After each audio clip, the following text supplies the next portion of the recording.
सभी दर्शकों को नमस्कार। आप देख रहे हैं केबी न्यूज। राकेश कुमार वर्मा के साथ। वीडियो अच्छा लगे तो लाइक व शेयर करें। मेहरा में आवासीय विद्यालय के छात्रावास में रहने वाली 236 छात्राओं की जिंदगी दांव पर। प्रशासन मानो हादसा होने का कर रहा है इंतजार।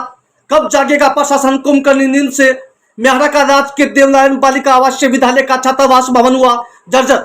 2 साल में ही भवन जर्जर होने पर सार्वजनिक निर्माण विभाग पर उठे सवाल या निशान। छात्रावास की दीवारों पर लगा हुआ प्लास्टर उखड़कर नीचे गिरा। छात्राओं के खेलने के मैदान के पास खुला पड़ा ट्रांसफार्मर। मैदान के ऊपर से जा रही हाई वोल्टेज बिजली लाइन। सार्वजनिक निर्माण विभाग द्वारा बनाया गया था स्कूल व छात्रावास का भवन।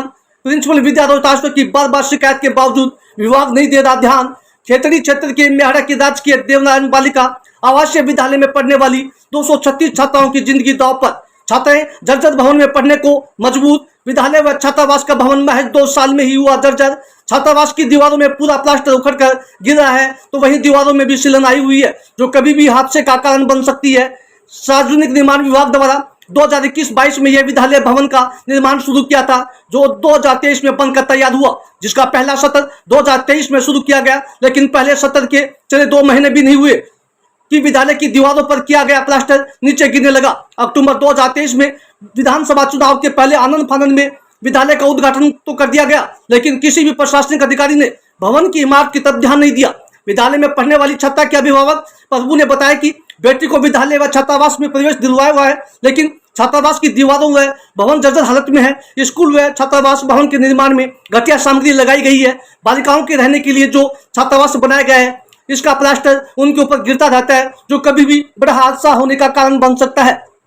सार्वजनिक निर्माण विभाग द्वारा निर्माण किए गए भवन की कई बार शिकायत की जा चुकी है, लेकिन ना तो जांच की जा रही है ना ही गिरे हुए प्लास्टर को ठीक करवाने की जरूरत समझी गई। स्कूल भवन में गिरे प्लास्टर को तो प्रिंसिपल विद्या रोहतास ने ठीक करवा दिया, लेकिन छात्रावास का भवन जर्जर होकर प्लास्टर गिर चुका है तथा चिनाई गई ईंटें बाहर दिखाई दे रही है तथा सिलन भी आई हुई है। वह प्रिंसिपल विद्या रोहतास समस्या के निस्तारण करने के लिए कई बार विभाग को लिखित में सूचित भी कर चुकी है, लेकिन जिम्मेदार विभाग इस ओर कोई ध्यान नहीं दे रहा। शायद बड़ा हादसा होने के बाद ही विभाग की नींद खुले।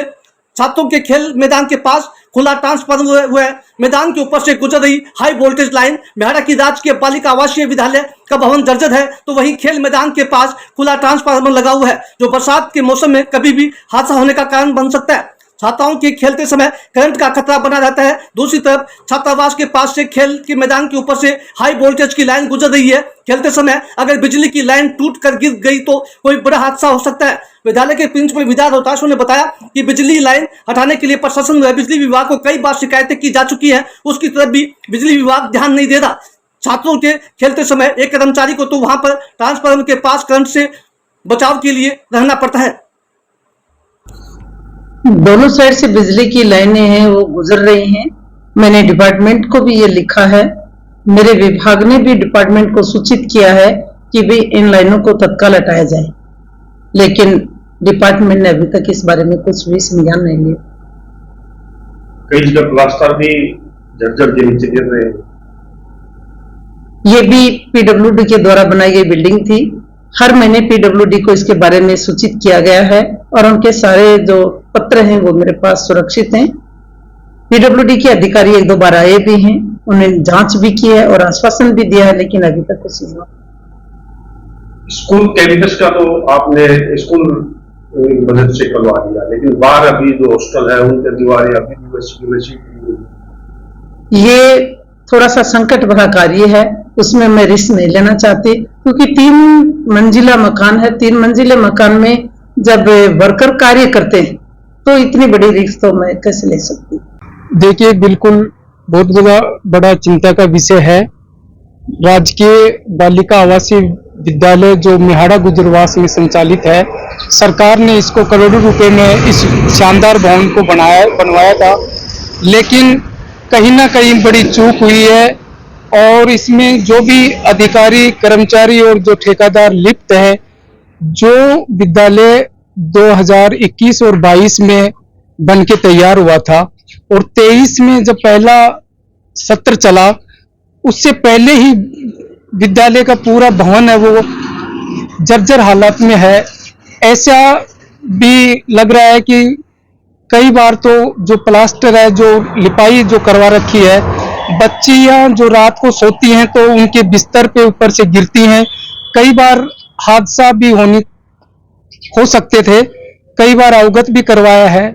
मुझे लगता है कि सरकार को पूरी जांच करवानी चाहिए, बड़ी जांच करानी चाहिए, और जांच कराएंगे तो निश्चित तौर पे बड़ा घोटाला इसमें सामने आएगा, क्योंकि यहाँ गरीब लोगों की बच्चियां यहाँ पे विश्वास करके विद्यालय में भेजा जाता है, जहाँ बालिकाएं सुरक्षित नहीं है। सरकार बड़े बड़े दावे करती है, और विद्यालय में मैंने देखा है, आपने भी देखा, मीडिया के माध्यम से बताना चाहूंगा कि पूरा जो विद्यालय परिसर है वो जो बिजली के जो खंभे लगे हुए हैं और बड़ा जो ट्रांसफार्मर वहां बीच में लगा हुआ है, जो कि बरसात का समय भी आता है और भी कई बड़े कार्यक्रम होते हैं। कहीं ना कहीं ऐसा हो सकता है कि कोई बड़ा हादसा हो सकता है, कई बार अवगत भी करवाया है।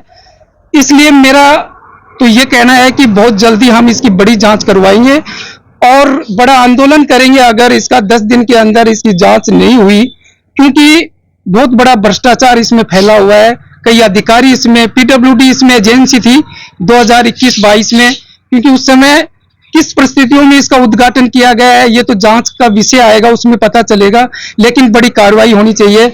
मैं माननीय क्षेत्रीय विधायक इंजीनियर धर्मपाल जी को भी इस मामले में पूरी तरह से अवगत करवाया है। निश्चित तौर पे बड़ी जांच करवाएंगे और जो भी दोषी होगा उनको सजा दिलाई जाएगी, जिससे भवन को दोबारा मरम्मत की जाए।